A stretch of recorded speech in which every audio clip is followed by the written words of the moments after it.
ప్రీతిని, రోహిత్‌ని కొన్నాళ్ల పాటు హనీమూన్‌కి పంపించాలని నిర్ణయించుకొని ఆనంద ఇక ఇదే విషయం గురించి ప్రీతికి చెప్తూ, అమ్మా ప్రీతి, ఎప్పటికైనా నువ్వే ఈ ఇంటి కోడలివి. రోహిత్ నువ్వు మునుపటిలాగా సంతోషంగా కలిసి ఉండాలని నేను ఒక నిర్ణయం తీసుకున్నాను. మీ ఇద్దరిని ఒక 15 రోజుల పాటు హనీమూన్‌కి పంపించాలని డిసైడ్ అయ్యాను. మీకోసం నేను ఈరోజే టికెట్స్ కూడా బుక్ చేయిస్తాను. 15 రోజులు సంతోషంగా గడిపిరండి. త్వరలోనే పెద్ద కోడలిగా ఈ ఇంటికి నువ్వు వారసుడిని ఇవ్వాలమ్మా అని చెప్పి ఆనంద అంటూ ఉంటే, అత్తయ్యగారు మీ మాటలు వింటూ ఉంటే నాకు చాలా ఆనందంగా ఉంది. మీరు నన్ను కోడలిగా యాక్సెప్ట్ చేశారని చెప్పినా కూడా లోపల నిజంగానే యాక్సెప్ట్ చేశారో లేదోనని భయంగా ఉండేది. కానీ ఇప్పుడు మీరు హనీమూన్కి వెళ్ళమని చెప్పిన తర్వాత నా మనసులో ఉన్న సందేహాలన్నీ కూడా తీరిపోయాయి. నాకు చాలా ఆనందంగా ఉంది అత్తయ్య గారు. నిజంగా నన్ను మీరు యాక్సెప్ట్ చేయడం మీ గొప్పతనం. మీలాంటి మంచి మనుషులతో మళ్ళీ కలిసి ఉండే అవకాశం రావడం నా అదృష్టం అని చెప్పి ప్రీతి అంటూ ఉంటుంది. త్వరగా వెళ్ళి బట్టలు సర్దుకోమ్మా, ఈ విషయం గురించి రోహిత్కి కూడా చెప్పు అని ఆనంద భైరవి అంటూ ఉంటుంది. దాంతో ప్రీతి అలాగే అత్తయ్య గారు అంటూ ఎంతో సంతోషంగా రోహిత్ దగ్గరకు వచ్చి, ఏమండి అత్తయ్య గారు మనల్ని హనీమూన్కి పంపిద్దామని అనుకుంటున్నారు. ఇప్పుడే బట్టలు సర్దుకోమని చెప్పారు. మీరు కూడా త్వరగా రెడీ అవ్వండి. రేపు ఉదయాన్నే మనం హనీమూన్కి వెళ్తున్నాము అని చెప్పి అంటూ ఉంటుంది. ఇక దాంతో రోహిత్ సడన్గా పిన్ని ఎందుకు ఇటువంటి నిర్ణయం తీసుకుని ఉంటుంది అని ఆలోచిస్తూ ఉంటాడు. మరోవైపు అనన్య ఎంతగానో కుళ్ళుకుంటూ ఉంటుంది. నా భర్తతో అది సంతోషంగా హనీమూన్కి వెళ్ళి ఎంజాయ్ చేస్తూ ఉంటే ఇక్కడ నేను బట్టలు తుక్కుంటూ అంట్లు తోముకుంటూ ఉండాలా? వాళ్ళని సంతోషంగా ఎందుకు ఉండనిస్తాను?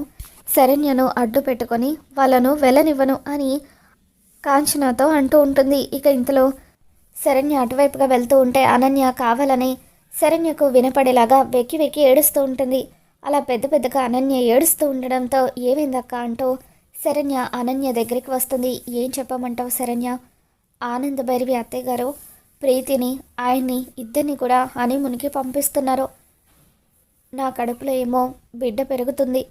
ఇప్పుడు ప్రీతి ఆయన ఇద్దరు ఒకటైతే అప్పుడు రేపు అన్యాయం జరగబోయేది నా బిడ్డకే కదా అని చెప్పి అనన్య బాధపడుతూ ఉంటుంది. అయితే ఇప్పుడు ఏం చేద్దామంటావక్క అని చెప్పి శరణ్య అంటూ ఉంటే, ఎట్టి పరిస్థితుల్లోనూ వాళ్ళు హనీమూన్కి వెళ్ళడానికి వీల్లేదు. నువ్వే ఏదో ఒకటి చెప్పి అత్తయ్య గారిని కన్విన్స్ చేసి వాళ్ళను ఆగిపోయేలాగా చెయ్యి అని అనన్య శరణ్యకు చెప్తూ ఉంటే, అక్క చెప్పింది కూడా నిజమే కదా. ఇప్పుడు వాళ్ళిద్దరూ ఒకటయ్యి రేపు ప్రీతి అక్క కడుపున కూడా పాప బాబు పుడితే అప్పుడు నా అక్కకే కదా అన్యాయం జరిగేది అని చెప్పి శరణ్య కంగారుగా ఆనంద భైరవి దగ్గరికి వస్తుంది. ఏంటి శరణ్య ఇలా వచ్చావని చెప్పి ఆనంద అంటూ ఉంటే, అత్తయ్య గారు మీతో నేను ఒక విషయం మాట్లాడాలి. ప్రీతి అక్కను రోహిత్ బావగారిని ఇప్పుడు అంత అర్జెంటుగా హనీమూన్కి పంపించడం అవసరమా అని నాకు అనిపిస్తుందని చెప్పి అంటూ ఉంటే, అదేంటి శరణ్య అలా అంటున్నావు? నేను ఏ నిర్ణయం తీసుకున్నా కూడా బాగా ఆలోచించే తీసుకుంటానని నీకు తెలుసు కదా అని చెప్పి ఆనంద అంటూ ఉంటుంది. తెలుసు, కానీ అనన్య అక్క ఇప్పుడు మన ఇంట్లోనే పనిచేస్తుంది కదా అత్తయ్య గారు. అలా వాళ్ళిద్దరూ హనీమూన్కి వెళ్తూ ఉంటే తను బాధపడుతుంది కదా అని చెప్పి శరణ్య అంటూ ఉంటుంది. బాధపడితే బాధపడినివ్వమ్మా. గతంలో ఆ చేసిన తప్పు వల్ల మన కుటుంబం అంతా ఎన్ని బాధలు అనుభవించిందో నువ్వు మర్చిపోయావా? తప్పుల మీద తప్పులు చేస్తూ మనల్ని అందరినీ కూడా ఆ రాక్షసి ఎంతగానో బాధ పెట్టింది. ఇప్పుడు అది చేసిన పాపాలకు శిక్ష అనుభవిస్తుంది అని చెప్పి ఆనంద భైరవి అంటూ ఉంటుంది. ఇక దాంతో శరణ్య, అత్తయ్య గారు ఆల్రెడీ అక్క చేసిన తప్పుకి ఆ దేవుడు శిక్షను విధించాడు. తనిప్పుడు గర్భవతి అత్తయ్య గారు. గర్భవతి అయ్యుండి ఎవరి ఆదరణకు నోచుకోలేక అందరి చేత అవమానాలు పడుతూ ఒక పని మనిషిలాగా అందరి పనులు చేస్తుంది. ఇంతకంటే ఒక ఆడపిల్లకు పెద్ద శిక్ష ఏముంటుంది అత్తయ్య గారు? కట్టుకున్నవాడు కూడా తనని దూరం పెట్టాడు. అలాగే అయిన వాళ్ళు అందరూ కూడా తనని దూరం పెట్టారు. అక్క తప్పు తెలుసుకున్నప్పటికీ ఎవరు కూడా తనని నమ్మడం లేదని ప్రతిరోజు కూడా నా దగ్గర చాలా బాధపడుతుంది అని శరణ్య అంటూ ఉంటే ఆనంద భైరవి నవ్వుతూ ఉంటుంది. శరణ్య, నువ్వు ఇంత అమాయకురాలు ఏంటమ్మా? ఆ అనన్య కావాలని మళ్ళీ కొత్త నాటకం మొదలుపెట్టింది. అది అసలు ప్రెగ్నెంటే కాదు అని చెప్పి ఆనంద్ బెరివి అంటూ ఉంటే, మరి అటువంటప్పుడు నేను హాస్పిటల్కి తీసుకువెళ్ళినా కూడా అక్కడ డాక్టర్ చెక్ చేసి తను ప్రెగ్నెంట్ అని చెప్పారు కదా అని చెప్పి అంటూ ఉంటే, అప్పుడు ఆనంద ఆ డాక్టర్ నాకు ఫోన్ చేసి మొత్తం చెప్పిందమ్మా. ఈ అనన్య ఆ డాక్టర్ని బ్లాక్మెయిల్ చేసిందట. హాస్పిటల్ గురించి కొన్ని రహస్యాలు బయట పెడతానని బెదిరించడంతో తప్పనిసరి పరిస్థితుల్లో నీకు ఆ డాక్టర్ అనన్య ప్రెగ్నెంట్ అని చెప్పినట్టుగా నాతో చెప్పింది. నేను కూడా ఈ విషయం గురించి నీతో చెప్పడం మర్చిపోయాను అని ఆనంద అంటూ ఉంటే, అప్పుడు శరణ్య అయితే అక్క నన్ను మళ్ళీ మోసం చేసిందనమాట అని చెప్పి బాధపడుతూ ఉంటుంది. పిచ్చి శరణ్య, ఇంకోసారి ఆ నంగనాచి అనన్య మాటలు నమ్మి మోసపోకు. నేను ప్లాన్ చేసినట్టుగా రోహిత్ని ప్రీతిని హనీమూన్కి వెళ్ళనివ్వు అని చెప్పి ఆనంద అంటూ ఉంటుంది. అలాగే అత్తగారు అని చెప్పి శరణ్య ఆ రోజు మధ్యాహ్నం అందరికీ భోజనం వడ్డిస్తూ ఉంటుంది. దర్శన్ సంతోషంగా భోజనం చేస్తూ, అమ్మ ఈరోజు కూరలన్నీ చాలా బాగున్నాయి, ఎవరు చేశారు అని అంటూ ఉంటే, మన శరణ్య చేసింది నాన్న అని చెప్పి ఆనంద భైరవి అంటూ ఉంటుంది. శరణ్య ఎంతగానో పొంగిపోతూ ఉంటే అప్పుడు దర్శన్ శరణ్యని కోపంగా చూస్తూ ఉంటాడు. వెంటనే చేయి కడుక్కొని అక్కడి నుండి లేచి వెళ్ళిపోతూ ఉంటాడు.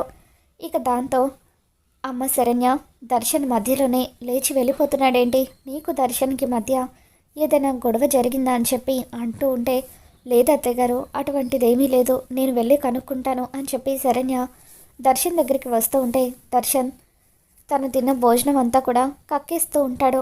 ఇక దాంతో శరణ్య అది చూసి బాధపడుతూ ఉంటుంది. ఏమైందండి, ఎందుకు ఇలా వాంతులు చేసుకుంటున్నారు అని చెప్పి అంటూ ఉంటే, అప్పుడు దర్శన్, నువ్వు పెట్టిన భోజనమైనా నాకు పాయిజన్తో సమానం, అందుకే కక్కేస్తున్నాను అని చెప్పి అంటూ ఉంటాడు. అయినా చిన్న విషయానికి ఎందుకండి ఇంత రాద్ధాంతం చేస్తున్నారు, ప్రతిరోజు కూడా ఎందుకు నన్ను ఇలా కాల్చుకు తింటున్నారు అని చెప్పి శరణ్య దర్శన్ని అడుగుతూ ఉంటే, ఎందుకు నీకు తెలీదా అని దర్శన్ అంటూ ఉంటాడు.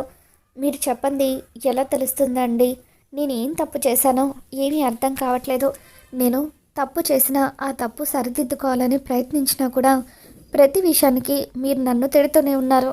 ఈరోజు నేను ఏం తప్పు చేస్తే మీరు అంతలా కోప్పడుతున్నారో నాకు తెలియాల్సిందే అని చెప్పి శరణ్య అంటూ ఉంటుంది.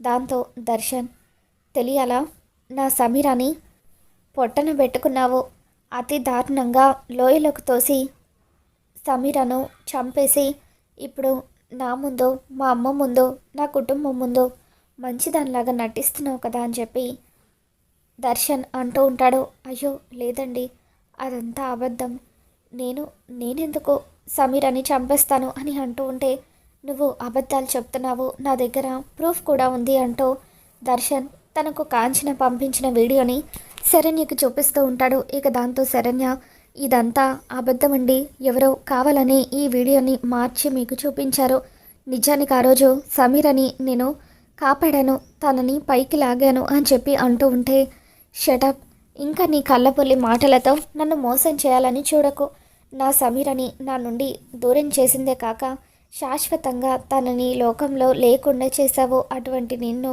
ఎట్టి పరిస్థితులను నేను విడిచిపెట్టను, జీవితాంతం నీకు నేను శిక్ష విధిస్తాను అని చెప్పి దర్శన్ అంటూ ఉంటాడు. దాంతో శరణ్య ఎంతగానో బాధపడుతూ ఉంటుంది. ఇక అప్పుడు ఆనంద్ అక్కడికి వచ్చి శరణ్య భుజం మీద చేయి వేయడంతో శరణ్య మరింత ఏడుస్తూ ఉంటుంది. అమ్మ శరణ్య బాధపడకు, దర్శన్ చెప్పిందంతా కూడా నేను విన్నాను, సమీర గురించి దర్శన్కి తెలిసిపోబట్టే కదా అలా నిన్ను అనుమానిస్తున్నాడు, కానీ నిజానికి నాకు ఒక అనుమానం ఉంది, అసలు సమీర నిజంగానే చనిపోయిందా అని చెప్పి అంటూ ఉంటే, అవును అత్తయ్య గారు, నాకు కూడా అదే అనుమానంగా ఉంది, సమీర వాళ్ళ అన్నయ్య ప్రకాష్ హాస్పిటల్లో ఉన్నాడు, ఒకవేళ నిజంగా సమీర చనిపోయి ఉంటే తన అంత్యక్రియలకు ప్రకాష్ని పోలీసులు తీసుకెళ్లే వాళ్ళు కదా, తీసుకువెళ్ళలేదంటే ఖచ్చితంగా తను సేఫ్గా ఉన్నట్టే కదా అని చెప్పి అంటూ ఉంటుంది. ఇక దాంతో ఆనంద భైరవి, అవును శరణ్య, మనం ఊహించింది నిజమే, ఆ సమీర బతికి ఉండొచ్చు, నేను ఎంక్వైరీ చేస్తాను, నువ్వేం కంగారు పడకు, బతికి ఉన్న సమీరాని దర్శన్ ముందుకు తీసుకువచ్చి అన్ని నిజాలు కక్కిస్తే తప్పకుండా దర్శన్ నిన్ను అర్థం చేసుకుంటాడు, నీ కాపురాన్ని నేను నిలబెడతాను అని చెప్పి ఆనంద అంటూ ఉంటుంది. మరోవైపు సమీర అనన్యకు ఫోన్ చేస్తుంది. ఎలా ఉన్నావు అనన్య అని చెప్పి ఫోన్ చేయడంతో అప్పుడు అనన్య, నా గురించి ఏం చెప్పమంటావులే, పని మనిషి బతుకునాది, ఇంతకీ నువ్వెలా ఉన్నావని చెప్పి అడుగుతూ ఉంటే, నేను చాలా కూల్గా బిందాస్గా నా దర్శన్ని మళ్ళీ నేను సొంతం చేసుకునే పనిలో ఉన్నాను అని చెప్పి సమీర అనన్యకు చెప్తూ ఉంటుంది. ఇప్పుడు దర్శన్ దృష్టిలో నువ్వు చనిపోయావు కదా, మరి మళ్ళీ దర్శన్ ముందుకి ఎప్పుడు రాబోతున్నావని అనన్య అంటూ ఉంటే, మరొక 2 రోజుల్లో దర్శన్ కళ్ళ ముందుకి నేను రాబోతున్నాను.